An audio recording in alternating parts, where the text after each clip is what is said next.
लोपली पुराणे नाश केला शब्द ज्ञान तुकोबाराने फटकरले. काहीच अर्थ नाही, काही गरज नाही, काहीच गरज नाही. फक्त बघा अनन्यतेनं शरण किंबहुना हो त्याला न शोधता. मी नेहमी सांगत असतो भगवान को खोजो मत, भगवान को खोजो मत, उसमें खो जाओ. देवाला शोधूच नका. आणि आम्ही सत्ता संपत्तीच्या बळानं ज्ञानाच्या बळानं त्याला प्राप्त करायला निघालोय. आणि ही साधनं घेऊन ही शस्त्र घेऊन आम्ही देवावर लढायला निघालोय. आणि सर्वात महत्त्वाची गोष्ट सांगतो, लढतोय कुणाबरोबर त्याच्या लढणाऱ्याचा आधी आपल्याला बायोडाटा लक्षात ठेवला पाहिजे नाही का. कुस्ती लावावी कुणाबरोबर, आपल्या बरोबरीचं असेल त्याच्याबरोबर. पुढचा कोण कुस्ती करा हेच माहीत नाही, हे मात्र मिशाला तूप लावून निघाले.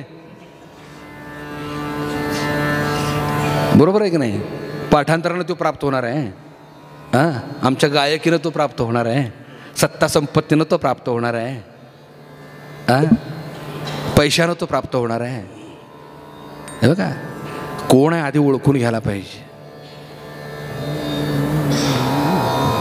आम्ही पैशानं त्याला जिंकायला निघालोय. देवळात आम्ही मोठ्या मोठ्या देवस्थानाच्या ठिकाणी बघा रांगेनं दर्शन घेतो. आणि वेळ नसलेली महाभाग आहेत का नाही पैसेवाली, मी महाभागच म्हणतो त्याला, वेळ नसलेले महाभाग पैसेवाले ऑनलाईन बुकिंग करतात दर्शनच 2000-3000 भरून. त्याला भेटेल देव. गंमत काय झाली, एकानं ते मोठं मंदिर होतं आणि एक भक्त खऱ्या अर्थानं त्या भगवंताच्या दर्शनासाठी इतका आतुर झाला होता. रांगेत उभा होता, ऊन मी म्हणत होतं, पायाला चटके बसत होते, घाम्यानं हो चिंब भिजलेला होता तो भक्त. पण आर्तता मात्र एवढीच आहे की केव्हा भेटायची केशवा. तो मंदिराच्या बाहेर उभा होता. मंदिरात एक दलाल बाहेर आला. मी दलाल म्हणतो, दलाल बाहेर आला. चला म्हणले थेट 500 रुपये देवाचं दर्शन, 500 रुपये थेट देवाकडं. चला म्हटलं कोण येते 500 रुपये देवाचं दर्शन. म्हणजे थिएटरच्या बाहेर असतात का नाही, पूर्वी होते बघा 10 का 20 10 का 20. हो तशी दलाल थेट म्हटले 500 रुपये देवाचं दर्शन. आणि ह्यो घाम्या घोम झाला होता, बिचारा रांगेत उभा होतात. आणि तू जवळ आला, काय बाबा काय म्हणतोयस. काय नाही म्हटले 500 रुपये दे, थेट देवाकडे नेतो तुला. हे बी हुशार होतं, वैतागलेलं होतं. एक काम कर म्हणले, ते 500 रुपये राहू दे, हे 2000 घे, देवालाच बाहेर बोलव.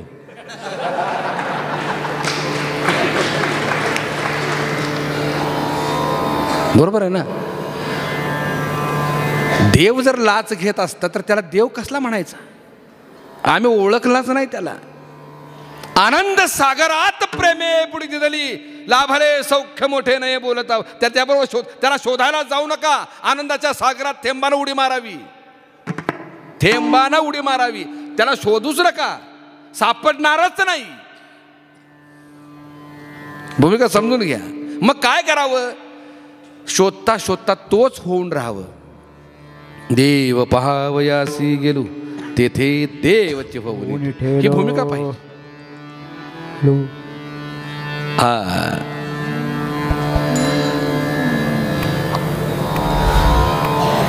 ज्ञानोबरायांनी आळवणी केली, कान्होबा तुझी घोंगडी चांगली. आता त्या भगवंताच्या स्वरूपाचं वर्णन माऊलीने इतकं सुंदर केलेलं आहे, इतकं सुंदर केलेलं आहे. आम्हाला देव फक्त देवळापुरता मर्यादित माहीत आहे. आम्हाला काशीचा विश्वेश्वर माहीत आहे, आम्हाला रामेश्वरातला रामेश्वर माहीत आहे, मथुरेतला कृष्ण माहीत आहे, अयोध्येतला राम माहीत आहे. पण ज्ञानोबरायांचा भगवंत कुणालाच माहीत नाही, कारण त्यांनी मांडताना देवळात मांडला नाही. आता विश्वात्मके देवी, ज्ञानोबर हे साक्षात्कारी होते. भूमिका समजून घ्या. जय जय स्वसंवेद्या आत्मरूपा आकारात त्यांनी मानलाच नाही. निर्जीव दगडाची काय करीसी सेवा, तो तुझने देवा देईल काय, देव जवळ असता जाशी आना तीर्थ. परकडे स्पष्ट बोललेत. आणि म्हणून पहिल्या चरणामध्ये भगवंताच्या स्वरूपाचं वर्णन करताना इतकं सुंदर वर्णन केलेलं आहे. बघा, ज्ञानोबरायांच्या साहित्याचं आणखीन एक वैशिष्ट्य असं आहे, अलंकारिक भाषा इतके ज्ञानोबराय गोड वापरतात. अलंकारिक, आडाण्यातल्या आडाण्याला सुद्धा ते कळावं. ज्ञानेश्वरी जरी अवघड असली तर ती समजण्यासाठी 4500 दृष्टांत दिलेत. कुणी बघितलं का त्याच्याकडं? सहज कळावं. आणि म्हणून तर नाथराय म्हणतात की रेड्यामुखी वेद वदविला. आता प्रत्यक्षात ज्ञानोबरायांनी रेड्यामुखी वेद वदवलाय का नाही हे मला माहित नाही. भूमिका समजून घ्या. आणि मी त्याच्या पुढे जाऊन सांगतो की ज्या ज्ञानोबरायांना चमत्कार योग याग विधी मान्य नाहीत, त्या ज्ञानोबरायांच्यावरती हे चमत्कार लादून आम्हाला काय मिळतं हेच कळत नाही. बरोबर आहे की नाही? चालविली जड भिंती, म्हणजे ज्ञानेश्वर महाराजांनी भिंत चालवली म्हणून गर्दी का? त्यांचा अभ्यास कधी केला का आपण? जप तप कर्म क्रिया नियम धर्म वावगाची श्रम आहे. चमत्काराला मान्यता नाही, पूजापाठाला किंमत नाही. मग अशा ज्ञानोबरांवरती चमत्काराचे का आम्ही गोष्टी लादतोय? त्याचा सिद्धांत असा आहे, रेड्यामुखी वेद वदविला शब्दाचा अर्थ असा आहे की जगतामध्ये रेड्यासारखा मंद बुद्धीचा प्राणी दुसरा कोणी नाहीये. आणि आशाला सुद्धा अलौकिक परमात्म्याचं ज्ञान समजावं एवढं सोपं करून ज्ञानेश्वरी सांगितलं, म्हणून रेड्यामुखी वेद वदविला. अर्थ कळला का? आणि तत्कालीन ज्ञानोबरायांचे छळ करणारे बरीच आहेत. कदाचित आपल्या लेखणीच्या माध्यमातून त्यांना बी रेडा म्हणले असतील. आता काय रेड्या पुढे डोकं आपटायचं नाही का? ज्ञानोबराचं तेच म्हणणं असेल का, रेड्या पुढे काय डोकं आपटायचं? आता त्याला कळतच नाही तर करू काय? रेड्यामुखी वेद वदविला. असो ज्ञानोबरायांनी परमात्म्याच्या अव्यक्त परमात्म्याच्या स्वरूपाचं वर्णन करत असताना स्वगत सच्चिदानंद रूप मिळवून शुद्ध सत्व गुणे विणले रे. भगवंत अव्यक्त परमात्मा प्राप्त कसा होतो, लक्षात कसा येतो? आता पहिल्या चरणात जे गुण सांगितले, जे गुण ज्याच्या, हे गुण ज्याच्या जवळ आहेत तोच परमात्मा आहे. पांडुरंगा, कान्होबा, गोपाळा, आम्हाला माहित आहे या घोंगडीच्या फॅक्टरीचा मालक तूच आहेस. इथं बसल्या काय त्या घोंगड्याच आहेत. कम्पेअर केलं बघा, लक्षात ठेवा. भगवंताची घोंगडीने तुम्हा आम्हाला मिळालेली घोंगडी, पहिल्या चरणात त्याचं वर्णन केलेलं आहे, दुसऱ्या चरणात आपलं वर्णन केलेलं आहे. स्वगत सच्चिदानंद रूप मिळवून शुद्ध सत्व गुणे विणले रे. या घोंगडीच्या फॅक्टरीचा मालक तू आहेस. हो, सगळे सत्ता तुझ्या हातात आहे. घोंगडी कशा पद्धतीने ठेवावी तुझ्या हातात आहे. घटाघटाचे रूप आगळे, प्रत्येकाचे दैव वेगळे, हे तुझ्या हातात आहे सगळं. तुझ्या विना हे कोणा मान्य आहे.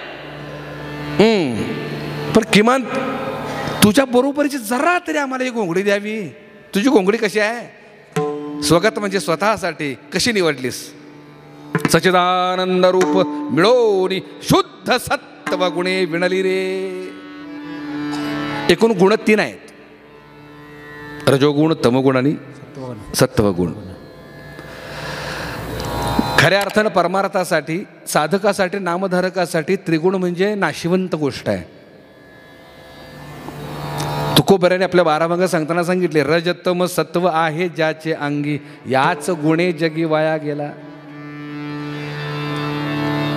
ज्ञानोबऱ्याने सुद्धा हरिपाठात ते सांगितले, त्रिगुण असार निर्गुण हे सार. पण बघा, त्रिगुणात्मक शरीर ज्यावेळेला तुम्हाला आम्हाला मिळतं, घोंगडी ज्यावेळेला तुम्हाला आम्हाला मिळते, त्यावेळेला मात्र हे टाकून देता येत नाही. त्रिगुणाला टाकून देता येत नाही का? टाकून देता येईल नाही येत. त्रिगुणात्मक आहे.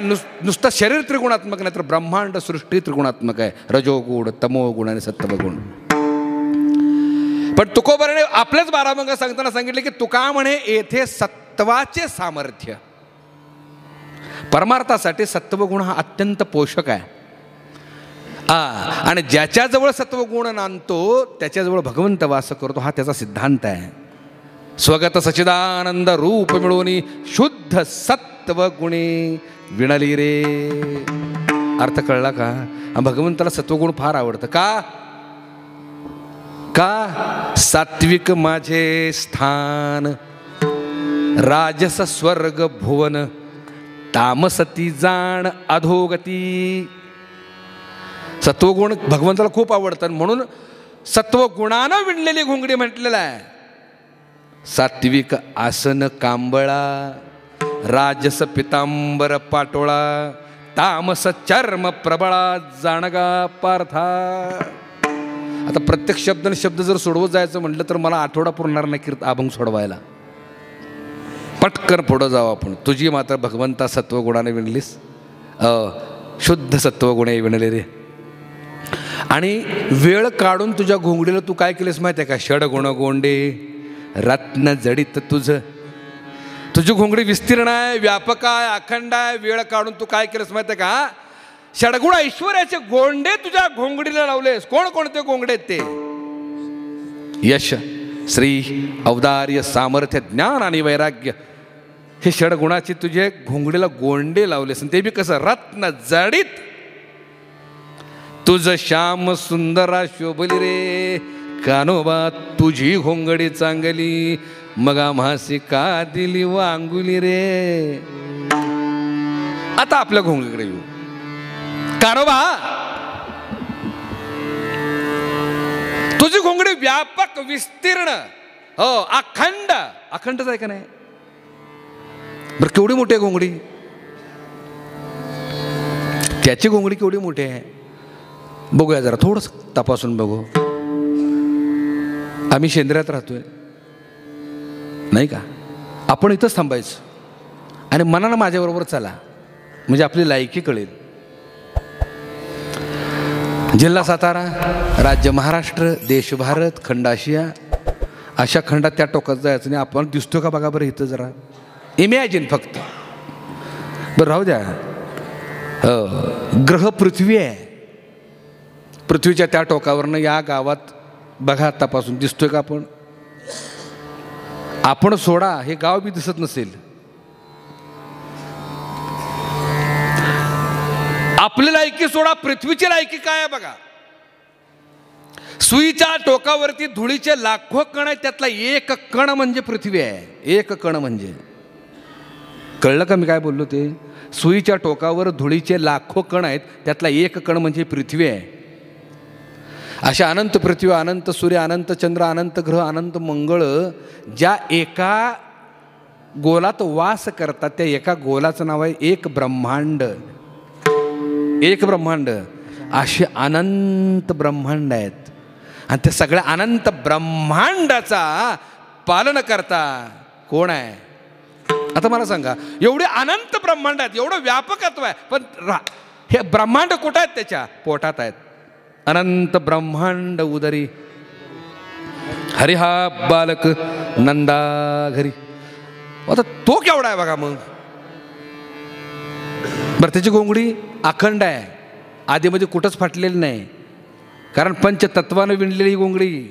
भूमिका समजून घ्या. पृथ्वी आपला आप, तेजाला तेज, वायूला वायू, आकाशाला एकमेकाला कनेक्ट आहेत म्हणून हा सृष्टीचा कारभार चालू आहे. वेगळं काहीच नाही. कानोबा तुझी व्यापक विस्तृत अखंड कुठंच फाटलेली नाही. आम्हाला दिलीस ओबड धोबड, वाकडी तिकडी. बरं तुझी एवढी मोठी ना, आम्हाला देतात 3.5 हाताचं चिरकुट दिलेस. किती हाताचं आहे गोंगड्यानो? कीर्तन कळतंय का? किती हाताचं आहे? 3.5 हाताचंच आहे. आणि ते बी दिले चिरकुट देऊन 9 ठिकाणी फाटकी. किती ठिकाणी फाटली? 9 ठिकाणी फाटली घोंगडी. कानोबा कार बाबा का असं केलंस? तुझी व्यापक अखंड विस्तृत आणि परमानंदानं नटलेली आमची दिलीस 3.5 हाताची, 9 ठिकाणी फाटके दिलीस. बरं दिलीस ती दिलीस आणि काय मिसळून दिलीस? षडविकार षड वैरी मिळून तापत्रये विणली रे. षडविकार कोणकोणते आहेत? काम, क्रोध, मोह, मत्सर, अहंकार आणि दंभ. षडविकार मिसळून दिलीस.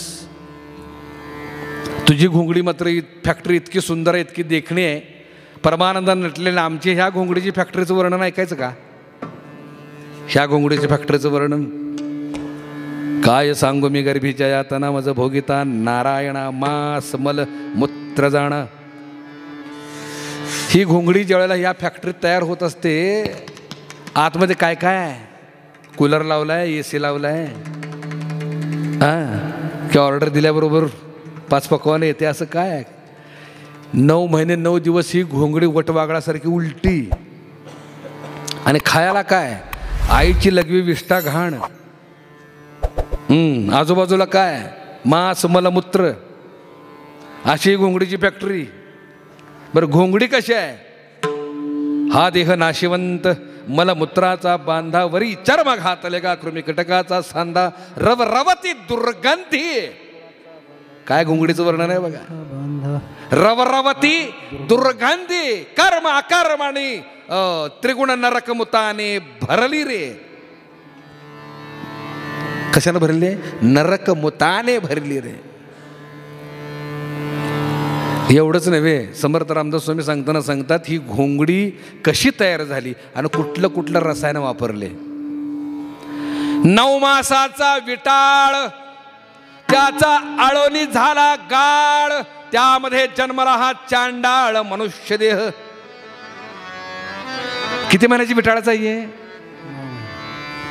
9 महिन्याच्या, म्हणजे नासक्या कुचक्या टाकाऊ रक्तापासून ही घोंगडी तयार झाली. एवढी घाणेरडी घोंगड्या असून सुद्धा 60-70 ओलांडलेल्या घोंगड्या गोंड रंगवायला मागं पुढं बघेनात.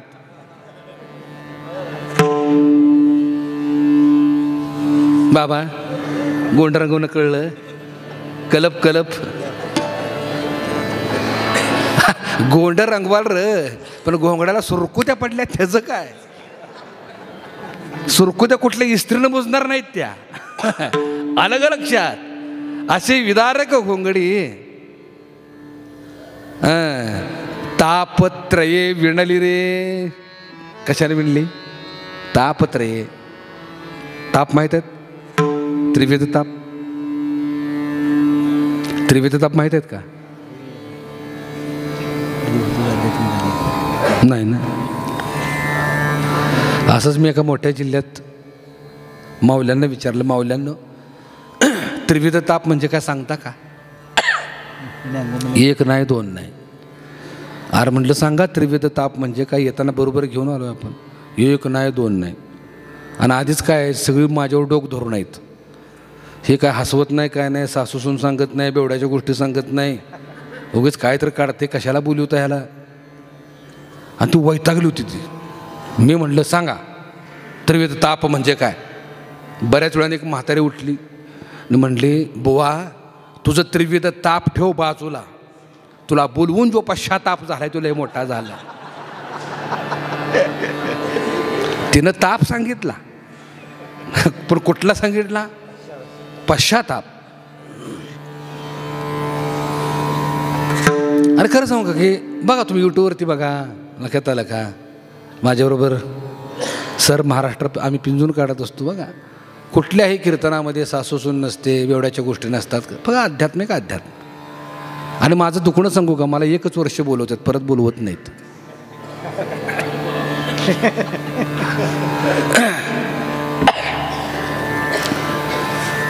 घडलेला किस्सा सांगतो. मी ब्रह्मतत्व आणि मायातत्वावर बोलत होतो. परब्रह्मतत्व सत्य आहे हो, पण मायेचं झाकण, मायेचं आवरण आल्यामुळं ते दिसेनासं झालं आहे. म्हणजे माया काय, भ्रम आहे. जसं आभाळ सूर्याला आभाळानं आच्छादावं आणि आभाळ बाजूला झाले की सूर्य लख्ख दिसावा. म्हणजे आभाळ हे काय, भ्रम आहे, आणि सूर्य हा सत्य आहे. विषय चालला होता सत्य आणि भ्रम. खिडके महाराज, आता तुम्ही जसं गंभीर बसलाय का नाही मोठं डोळं करून, तशी सगळी बसली होती. मी म्हटलं गाड्यानं इतका छान विषय चाललाय, सत्य म्हणजे काय, भ्रम म्हणजे काय, सांगा जरा. 1 नाही 2 नाही. अरे म्हटलं सांगा गाड्यानं, सत्य म्हणजे काय, भ्रम म्हणजे काय. बऱ्याच वेळाने एकानं हात वर केला. म्हटलं महाराज मी सांगू का, माझी कॉलर टाईट, एम.डी. साहेब. कॉलर ट्रॅक म्हणजे बास, हजारातला एक तरी आपल्याला श्रोता सापडला आहे म्हणले आपलं कीर्तन कळणारा. सांग गड्या म्हटलं, सांग सत्य म्हणजे काय, भ्रम म्हणजे काय, सांग, कळू दे एकदा. तो म्हणला, महाराज तुम्ही सांगता हे सगळं सत्य आहे, पण तुम्ही सांगितलेलं आम्हाला कळले असं जे तुम्हाला वाटते तो तुमचा भ्रम आहे. ज्या अर्थी तुम्ही एवढं छान टाळ्या वाजवल्या त्या अर्थी मी आत्तापर्यंत भ्रमातच आहे.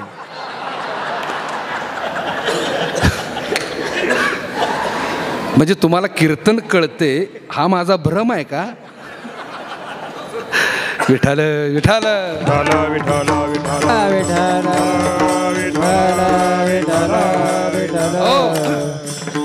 त्रिविध ताप, आदिदैविक, आदिभौतिक आणि आध्यात्मिक असे 3 ताप आहेत. आदिदैविक ताप म्हणजे काय? ज्ञानोबाने आपल्या अभंगात गोड सांगितलेले आहे. आदिदैविक तापाची लक्षणं, आदिदैविक ताप का होतो? पूर्वजन्मी पाप केले ते हे बहु विस्तारी रे. पूर्वजन्मी पाप केले ते बहु विस्तारी रे. विषय सुख नाशिवंत सेविता तिमिर कोंदाले. नाशिवंत सेविता तिमिर कोंदाले. 84 लक्ष योनी हिंदता दुःख भोगिले. 84 लक्ष योनी हिंदता दुःख भोगिले. ज्ञान दृष्टी हरपली दोन्ही नेत्र आंधळे. ज्ञान दृष्टी हरपली दोन्ही नेत्र आंधळे.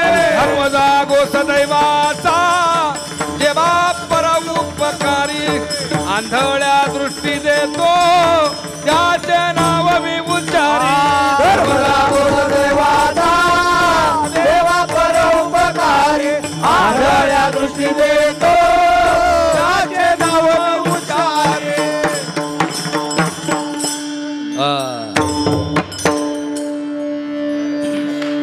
काय म्हटले? आदिदैविक तापाचं लक्षण सांगताना ज्ञानोबा सांगतात पूर्वजन्मी पाप केले. आता एक सांगतो, आदिदैविक ताप म्हणजे नेमकं काय आणि त्याची लक्षणं काय आहेत? बघा, उपजतच गेंगानं, उपजतच नाकनतोंडी एक, उपजत आंधळं, उपजत बहिरं, उपजत मुक. लक्षात आलं का? उपजत तिरळं, उपजत हातपाय नसलेलं धड, उपजत पांगळं, उपजत खेकड्याच्या चालीचं, उपजतच. काय मंडळीला प्रश्न असा निर्माण होतो, अरे हे जन्माला आले नुकतं, हे असं का घेऊन आले? कुठलं कर्म घडलं नाही, काय नाही, ह्याला का दुःख? ते या जन्मातलं दुःख नसतं, पूर्वजन्मी पाप केले. आणि ते सगळी पाप वासना गोळा करून या जन्मात घेऊन येत असते, व्यंग रूपाने घेऊन येते. ते हे बहुविस्तारिले विषय सुखनाशवंत सेविता तिमिर कोंदले. हा झाला आदिदैविक ताप. ज्ञानोबा काय सांगतात ते सांगतोय. त्रिविध तापानं नटलेली विणलेली ही घुंगडी आहे. तापत्रये विणली रे. हा झाला आदिदैविक ताप. आदिभौतिक ताप म्हणजे काय? आदिभौतिक ताप म्हणजे दुसऱ्याकडून झालेला ताप, भौतिक परिस्थितीतून निर्माण झालेला ताप, त्याला काय म्हणतात? आदिभौतिक ताप. आणि हा ताप का होतो? सावधानता नसल्यामुळं. आपल्या आयुष्यामध्ये प्रत्येक पाऊल सावधानतेने जागृत अवस्थेत पडलं तर चुका होणार नाहीत. प्रत्येक पाऊल उठा जागे व्हा रे. आता या संतांच्या म्हणण्याचा पाठीमागचा अर्थ हा आहे, आम्ही झोपलोय. काय मंडळी म्हणतील कुठं झोपलोय? 17 डोळे उघडे आहेत आमचे. ह्या डोळे उघडे असण्याला अर्थ नाही, जिथं स्वरूपाबद्दलचं अज्ञान आहे. लक्षात आलं का? आणि बेसावधानता आहे प्रत्येक कर्मामध्ये, तिथं आम्हाला आदिभौतिक दुःखाला सामोरं जावं लागतं. म्हणून उठा जागे व्हा रे. आता कोणकोणते दुःख आहेत ते? ताप कोणकोणते आहेत? आदिभौतिक, वीज पडून मरणं, कड्यावरून पडून मरणं, ॲक्सिडेंट होऊन मरणं, पाण्यात पडून मरणं, खोल विहिरीत पडून मरणं, बैलानं मारणं, नाही का, म्हशीनं हुंदळणं, सर्पदंश होणं, विंचू चावणं, श्वाक लागून मरणं, हे आदिभौतिक ताप आहेत. दुसऱ्याकडून झालेले ताप आहेत. लक्षात ठेवा. सावधानता आमच्या जवळ असले की अधिदैविक ताप होणारच नाही. दैनंदिन जीवनामध्ये आम्ही डोळं झाकून कर्म करत असतो, त्यामुळे आम्हाला अधिभौतिक तापाला सामोरं जावं लागतं. छोटासा दृष्टांत. शेतकामासाठी एकानं बैल पाळला, पण तो बैल होता बुजरा. बुजायचं दिसल त्याला ते बुजायचं, पण त्याचं बुजरेपण ह्याला माहीत असून देखील बी सावधानपणा. ह्यो गेला शेतात पाणी पाजायला बैल घेऊन, बैलाला पाणी बिणी जावलं आणि माघारी येताना शिरपा दिसला, ह्याचा लंगोटी मित्र. तो आला होता म्हशी घेऊन चरायला आणि त्याच्या म्हशी होत्या झुडपाच्या मागं, त्यामुळं ते म्हशी काय दिसना, तो एकटाच दिसला. ह्याला झाली तंबाखूची तलप. ह्यानं हाक मारली, शिरपा अरे तंबाखू आहे का? ह्यो म्हटलं हाय की. ह्यो बैल घेऊन आला शिरपाकडं, दे म्हटला तंबाखू. शिरपा तंबाखू देस्तोर म्हटला. तर बैल दुसरीकडे कुठं बांधू म्हणून दावं गुंडाळलं हाताला. कुठं गुंडाळलं दावं त्यानं? हाताला. दे तंबाखू. दोघांची तंबाखू पार्टी सुरू झाली. आता ह्यो आला होता म्हशी घेऊन, ह्याच्या म्हशी झुडपाच्या मागे चरत होत्या. त्यातली एक म्हस हॉक करून आडवी आली. झुडपातनं जशी हॉक करून बाहेर आली, त्याचा ह्याचा बैल उदाळला. कुठं बांधला होता ह्यानं? ह्याला घेऊन गेला काट्यातनं, कुट्यातनं, नांगरट्यातनं, नाळवाटातनं, वड्यातनं, इंचानं फाडत नेला. का नेला? सावधानता. हा एक दृष्टांत झाला. आपले सातारी भाषा ही. दैनंदिन जीवनामध्ये प्रपंच करत असताना, सगळ्याच गोष्टी करत असताना बेसावधानता जर पाळली तर दुःख होणार, आणि सावधानता अंगीकारली तर दुःख होणार नाही. हा झाला अधिदैविक ताप. आणि तिसरा जो ताप आहे तो आध्यात्मिक ताप आहे. अधिभौतिक ताप हा बाहेरून होतो आणि आध्यात्मिक ताप हा आतून होतो. आध्यात्मिक ताप का होतात? या चाडग्या जिभेवर नियंत्रण नसल्यामुळं. भूमिका समजून घ्या. ह्या जिभेवर नियंत्रण नसल्यामुळं आध्यात्मिक तापाला सामोरं जावं लागतं. कुठले कुठले ताप आहेत? हागवण, ढांडाळी, वांती, उलटी, पित्त, गजकरण, नायटा, खरूज, अल्सर, खोपऱ्या, मांजऱ्या, हत्तीपाय, वारफोडं. हे दासबोधात खूप गोड वर्णन आहे याचं, लक्षात ठेवा. मूतखडा माहीत आहे का? मूतखडा माहीत आहे? लय बेकार. ते घर बघत नाही, दार बघत नाही, रस्ता बघत नाही, चौक बघत नाही, माणसं बघत नाही, कुठं बी लोळायला होतं. ते ऐकताय ना? लोळायला लावतं. माऊल्यानो, प्रसूतीच्या वेदना परवडल्या, पण खड्याच्या वेदना लय वाईट.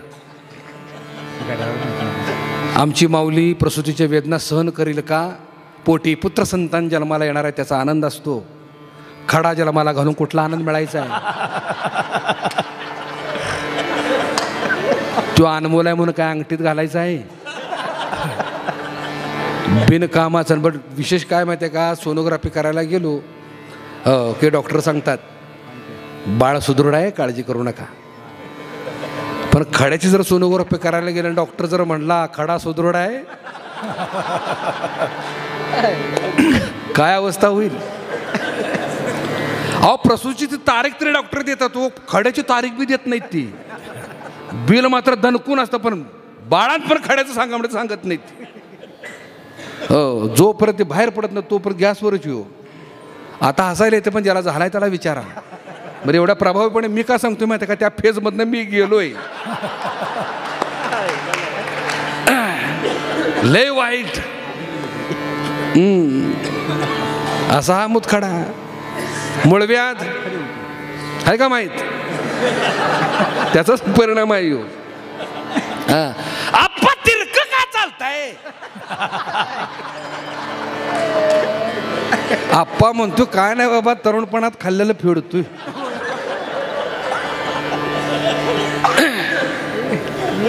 सर काय झालं माहिती आहे का, सुरुवातीला मी कॉलेजला असताना एसटीने वगैरे प्रवास करायचो. आम्ही गाण्याचे कार्यक्रम वगैरे करायचो त्यावेळेला. आणि एसटीने प्रवास करत असताना जागा धरायची पद्धत होती बघा, अजून बी धरत असतील लोक नाही का, वस्तू टाकायची जागा धरायची. मी जरा चपळ होतो म्हणून मी तो गर्दीतनं घुसलो, एसटीत जाऊन आपल्या खिडकीत जागा जाऊन बसलो. खिडकीतनं बाहेरनं एकानं चुंबळ टाकली, तबल्याची चुंबळ आत टाकली त्यानं. मी आपलं घेतली, म्हणलं असुरी जागा होईल. तर चुंबळ बिंबळ घेतल्याने तो आला. आम्ही त्याला पण प्रेमाने विचारलं, म्हटलं दादा आज कुणीकडे कार्यक्रम? तो म्हटला कसला कार्यक्रम? अहो म्हटलं तुम्ही तबल जी वाटतं चुंबळ आहे. अरे बाबा चुंबळीशिवाय बसायला येईना. काय करायचं आता?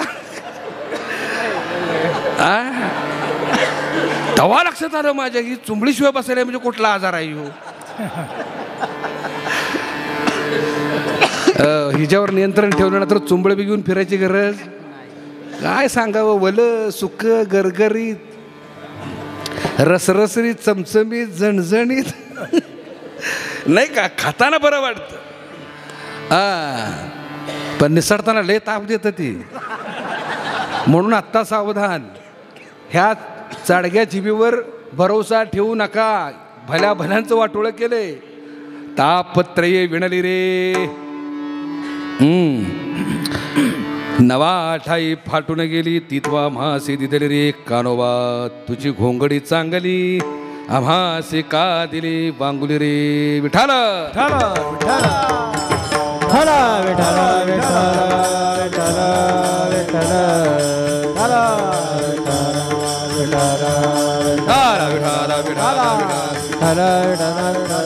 हो 15 ते 20 मिनिटं राहिलेत.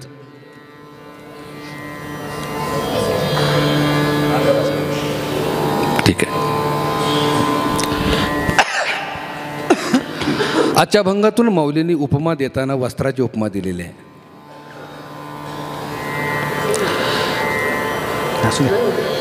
आणि कुणी कुणी या देहाला वस्त्राची उपमा दिलेली आहे. संत कबीरांचा दोहा आहे, खूप सुंदर आहे. आणि या देहाला वस्त्राची उपमा देत असताना संत कबीर तुम्हा मला सुंदर उपदेश करतात. कबीरा जब हम पैदा हुए जग हंसे हम रोए ऐसी करनी कर चलो हम हंसे जग रोए.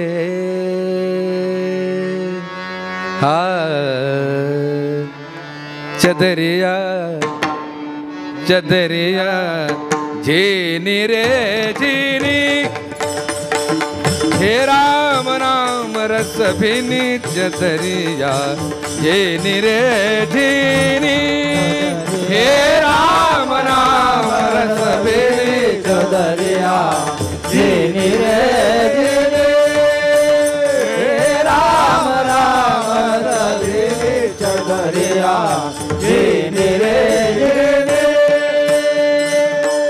अष्टकमल का चरखा बनायो 5 तत्व की पुनी. मॉनिटर जरा.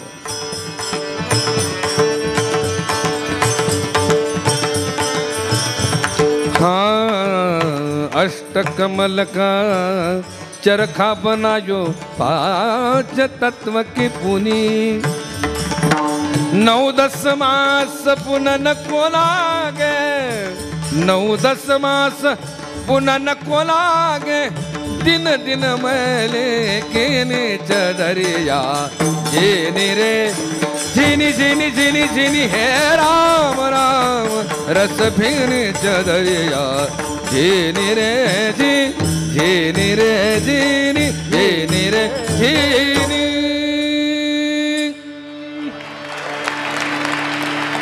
हे राम नाम रस भिनी चदरिया झिनी रे झिनी.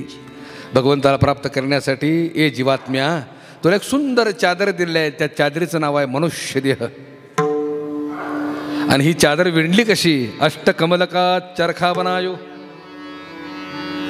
8 पाकळ्याच्या 8 या पाकळ्याच्या चरख्यातून ही चादर निर्माण झालेली आहे. ते 8 पाकळ्या कोणकोणत्या आहेत? कबीरांचं संपूर्ण परमार्थाने त्यांचं साहित्य हे धगधगत निखार आहे. त्याने काय ठेवलेलं नाही.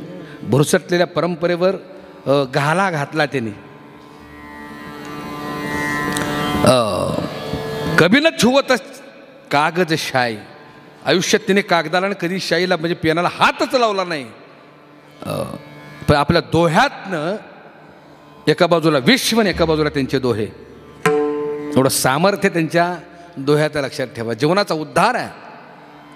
चादरीची उपमा देताना ते म्हणतात ही चादर निर्माण कशी झाली? अष्टकमलका चरखा बनायो. कोणकोणते ते पाकळ्या? पृथ्वी आप तेज वायू आकाश मन बुद्धी आणि अहंकार. या 8 पाकळ्यातून ही मनुष्य देह नावाची चादर तयार झाली. अष्टकमलका चरखा बनायो 5 तत्व की पुनी. आणि ही विणायला किती दिवस लागले? 9 दशमास बुनन कोलागे. विणायला ही 9-10 महिने लागले चादरीला. पण काय करावं? मूर्ख मैलिकीनी चदरिया. चादर दिली. आणि एक गोष्ट लक्षात ठेवा, भगवंतानं ही चादर लिहायला दिलेली आहे. या चादरीचा उपयोग भगवंत प्राप्तीसाठी करायचा आहे. तुम्ही आम्ही केलाय घोटाळा. चादर दिली आणि मळवून बसलोय. नाटक जर असेल, ऐतिहासिक नाटक असेल तर ड्रेसवाल्याकडनं ड्रेस घेऊन येतो. पण ड्रेसवाला सांगत असतो जसं घेऊन गेला तसं परत द्यायची. अर्थ कळला का? तसं 3 तासाचं नाटक करण्यासाठी तुम्ही आम्ही हा ड्रेस घेऊन आलोय. मळवून द्याल, घेणार नाहीत. यो कुठला डाग लावलाय? जसं कबीरांनी याला चादरीची उपमा दिलेली आहे तसंच साहिर लुधियानवी नाव ऐकून आहे का? खूप जुने गीतकार होऊन गेले. खूप 60 वर्षापूर्वी एक चित्रपट येऊन गेला, दिल ही तो है. संगीत नौशादजींचं आहे, गायले मन्नाडेनी आणि शब्द आहेत साहिर लुधियानवींचे.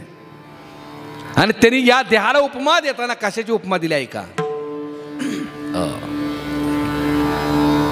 चुनरी में दाग छुपाऊं कैसे, घर जाऊं कैसे लागा चुनरी में दाग छुपाऊं कैसे लागा चुनरी में दाग छुपाऊं कैसे लागा चुनरी में दाग छुपाऊं कैसे, घर जाऊं कैसे लागा चुनरी में दाग छुपाऊं कैसे लागा चुनरी में दाग. काय विक्रू डोक्याची म्हणतील का चुनरीला डाग? कुठला रे डाग? नाही का? अर्थ जर कळाला नाही तर डोक्यात भलतंसल तर येणार. चुनरी कुठली? कोणी चुनरी लिहिली? बघा पुढं सांगतायत साहिर लुधियानवी. कोरी चुनरिया आत्मा मोरी मैल है माया जाल. का किती खोल अध्यात्म लपले बघा. माया जाळाचा डाग लागला या चुनरीला, मनुष्य देह नावाच्या चुनरीला. कशाचा डाग लागला? माया जाळाचा. कोरी चुनरिया आत्मा मोरी मैल है माया जाल. आता ऐका. ओ दुनिया मोरे बाबुल का घर. ती जी मुलगी आहे ना ती चुनरी लिहून आली बापाकडनं संसार करण्यासाठी. पण संसार करता करता अडचण ही निर्माण झाली. तिच्या चुनरीला मायाजाळाचा डाग लागला. आता परत बापाकडे कशी जाऊ आणि त्या बापावर नजर कशी मिळवू? ओ दुनिया मोरे बाबुल का घर, ये दुनिया ससुराल जाके बाबुल से नजरे मिलाऊं कैसे, घर जाऊं कैसे. तिथं जाऊन मी त्या बापावर नजर कशी मिळवू? का मायाजळाचा डाग लावून घेतलाय चुनरीला. एवढा धाक पाहिजे परमात्म्याबद्दलचा. आणि म्हणून कबीर याच दुह्याच्या शेवटच्या चरणात सांगतात. काय सांगतात? चदरिया झिनी रे झिनी,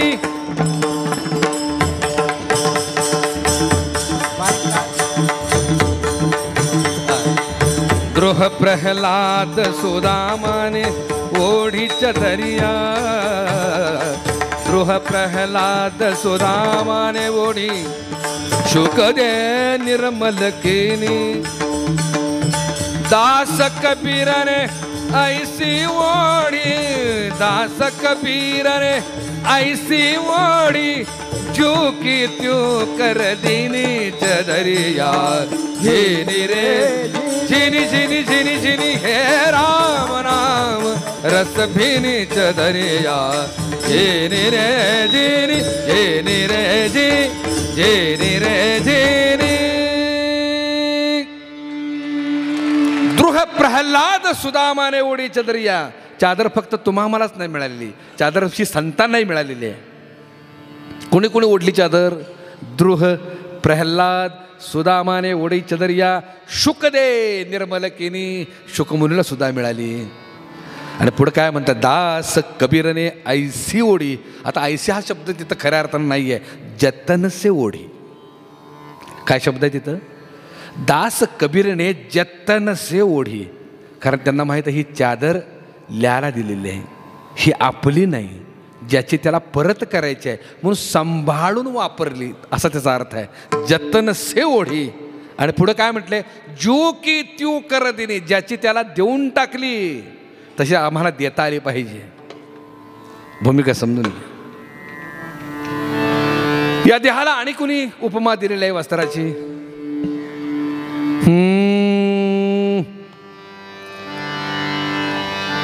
गदी माडगुळकर, प्रत्येकाला माहित आहेत नाही का?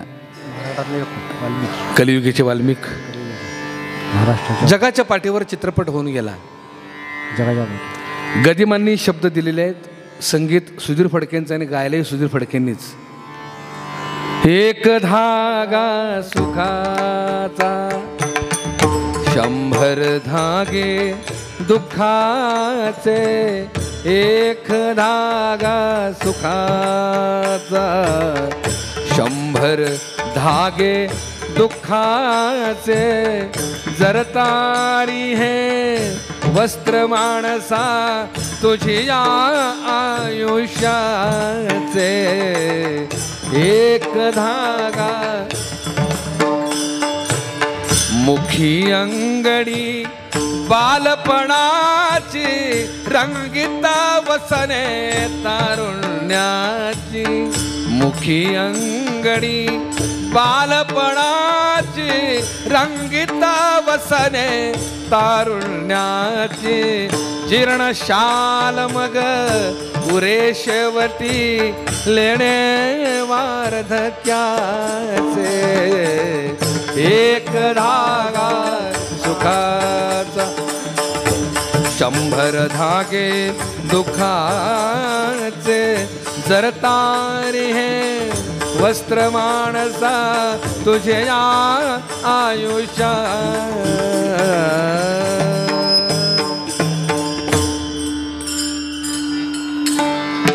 एक धागा सुखाचा, 100 धागे दुःखाचे. जर तारी हे वस्त्र माणसा तुझ्या आयुष्याची. उपमा देताना गदिमानी प्रत्येक जीवात्मा हा बालपणी, तरुणपणी, वृद्धपणी 3 वस्त्र परिधान करत असतो. प्रत्येक अवस्थेमध्ये एक वेगळं वस्त्र असतं. मुखी अंगडी बालपणाची, लहानपणात अंगड टोपडं असतं नाही का? मातीत खेळत असतं, माती बी खात असतं, चालतं ते. बालपणात माती खाल्लेली चालते, पण तरुणपणात माती खाऊ नये नाही का? आजकाल मातीच खायचं चाललंय.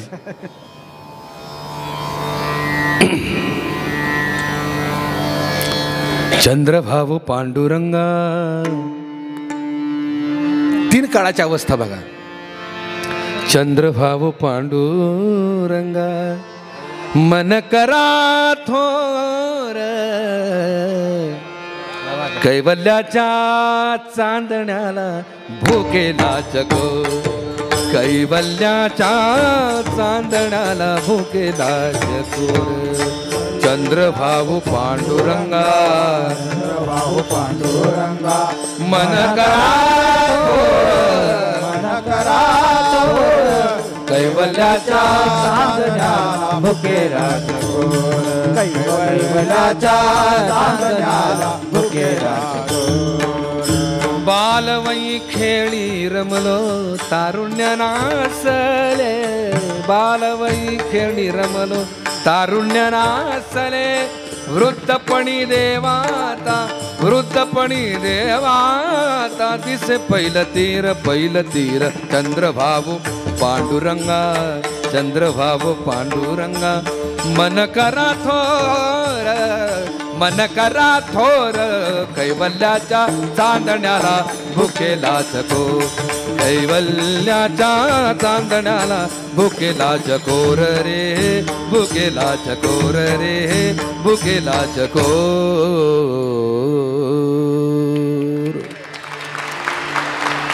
बालवई खेळी रमलो, माती खाल्ली, पण झाला काय घोटाळा, आम्हाला मार्गदर्शक मिळाला नाही. तारुण्य नासले, इको लागून राहायला बंद करा. म्हणजे मॉनिटर बंद कसा होतो लगेच.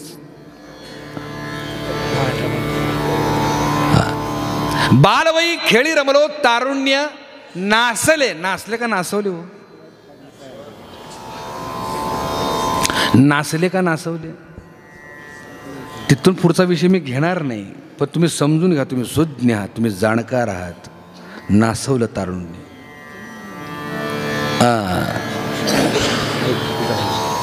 संपलं. तरुणपणात काय केलं, शासनानं स्कीम काढलेले, पाणी अडवा पाणी जिरवा. आम्ही बरोबर तंतोतंत पाळले, त्याला अडवा आणि त्याची जिरवा.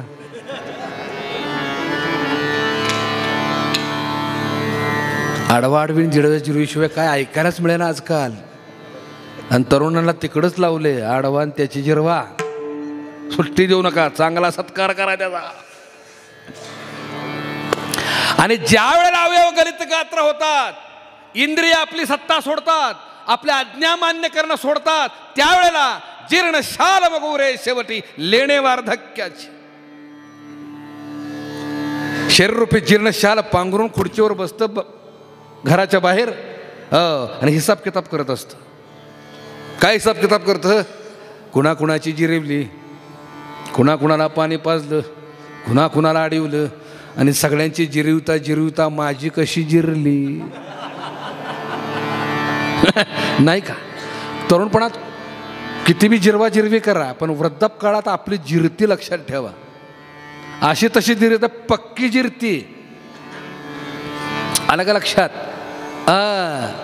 आणि दिसे पहिलं तीर म्हणजे कळलं का, तरुणपणात आम्हाला पहिलं तीर दिसत नाही, वृद्धापकाळातच पहिलं तीर दिसतो. मी नेहमी सांगत असतो, निसर्गाचा नियम आहे. लांबचं दिसत नाही, जवळचं दिसतं. लांबचं दिसत नाही, जवळचं दिसतं. नाही का. म्हणून मी नेहमी सांगत असतो बघा, मरणाला म्हातारीले घाबरतात. मरणाला म्हातारीले घाबरतात का, मरण जवळ आलेलं असतं त्यांच्या, म्हणून ते घाबरतात. तरुण मरणाला घाबरत नाहीत का, लय लांब असतं म्हणून ते मुसळाने टेरी बडवत असतात. आणि मग काय कवीने सांगले, मग दिसे पहिलं तीर तारुण्य नासले, वृद्धपणे देवा आता दिसे पहिलं तीर. पहिलं तीराकडे वळून बघत नाही ती, भूतकाळात जे जे घडले तिकडंच जातं का, पहिलं तीर त्या डोळ्यासमोर आला की घाबरतं ती.